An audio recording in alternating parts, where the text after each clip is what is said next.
मसीह की परमेश्वर के नाम की महिमा हो। आज हम देखेंगे राई के दाने का दृष्टांत, और ये हमें देखने को मिलता है मत्ती रचित सुसमाचार उसका 13वां अध्याय की 31वीं और 32वीं आयत में। यदि आपके पास बाइबल है तो आप भी हमारे साथ खोल लीजिए मत्ती रचित सुसमाचार उसका 13वां अध्याय की 31वीं आयत से लेकर 32वीं आयत तक। हमेशा की तरह सबसे पहले हम इसको उर्दू में पढ़ेंगे, और उर्दू में पढ़ने के बाद इसको हिंदी में पढ़ते हुए एक्सप्लेन करने की कोशिश करेंगे। और उर्दू में इसका जो टाइटल है वो है राई के दाने की तमसील। तो आइए उर्दू में देखें 31वीं 32वीं लाइन। उसने एक और तमसील उनके सामने पेश करके कहा, आसमान की बादशाही उस राई के दाने की मानिंद है जिसे किसी आदमी ने लेकर अपने खेत में बो दिया। वो सब बीजों से छोटा तो है, मगर जब बढ़ता है तो सब तरकारियों से बड़ा और ऐसा दरखत हो जाता है कि हवा के परिंदे आकर उसकी डालियों पर बसेरा करते हैं।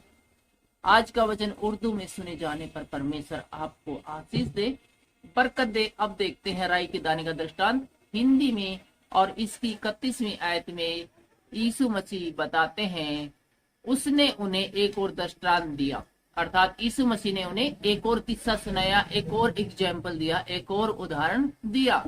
स्वर्ग का राज्य राई के दाने के समान है। यीशु मसीह ने बताया कि स्वर्ग के राज्य की तुलना मैं किससे करूं?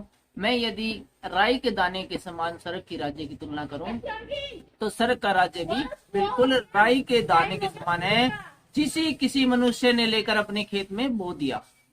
राई का दाना लिया किसी आदमी ने और अपने खेत में उसको बो दिया। वह सब बीजों से छोटा होता है, और राई का दाने की विशेषता है कि बहुत ही छोटा सा बीज होता है, बहुत ज्यादा छोटा होता है, पर जब बढ़ जाता है तब सब साग पात से बड़ा हो जाता है। लेकिन जब वो बढ़ने लगता है, बड़ा होता है, बड़ा हो जाता है, जितने भी साग पात होते हैं, साग सब्जियां होती है, उन सभी साग सब्जियों से वो बड़ा हो जाता है, और ऐसा पेड़ हो जाता है कि आकाश के पक्षी आकर उसकी डालियों पर बसेरा करते हैं। और न सिर्फ इतना बड़ा हो जाता है कि सब साग पाक से बड़ा हो जाता है, बल्कि इतना बड़ा और मजबूत हो जाता है कि चिड़िया उनके ऊपर बसेरा करती हैं। इसके अलावा आकाश में उड़ने वाले अन्य बहुत सारे पक्षी भी उस पर बसेरा करते हैं।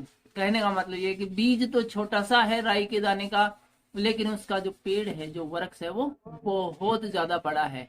इसी प्रकार से स्वर्ग का राज्य भी है, उसके अंदर प्रवेश करना और उसके अंदर रहना बहुत बड़ी बात है। उसको हम छोटा नहीं मान सकते हैं, पर वो यीशु मसीह ने राई के दाने के द्वारा स्वर्ग राज्य का एक और एग्जाम्पल दिया है।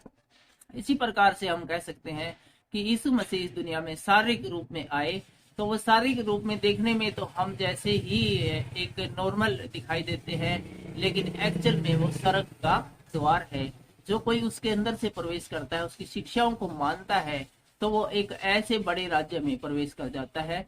जैसा कि हम देखते हैं कि राई के दाने का वृक्ष बड़ा हो गया था, ऐसे ही स्वर्ग का राज्य भी है, जिसमें जो यीशु मसीह के साथ रहते हुए प्रवेश करेगा, वो भी एक छोटे द्वार से प्रवेश करेगा, लेकिन अंततः एक बहुत बड़े राज्य में प्रवेश करने पाएगा। आज का वचन सुने जाने पर परमेश्वर आपको आशीष दे, बरकत दे। सबको जय मसीह।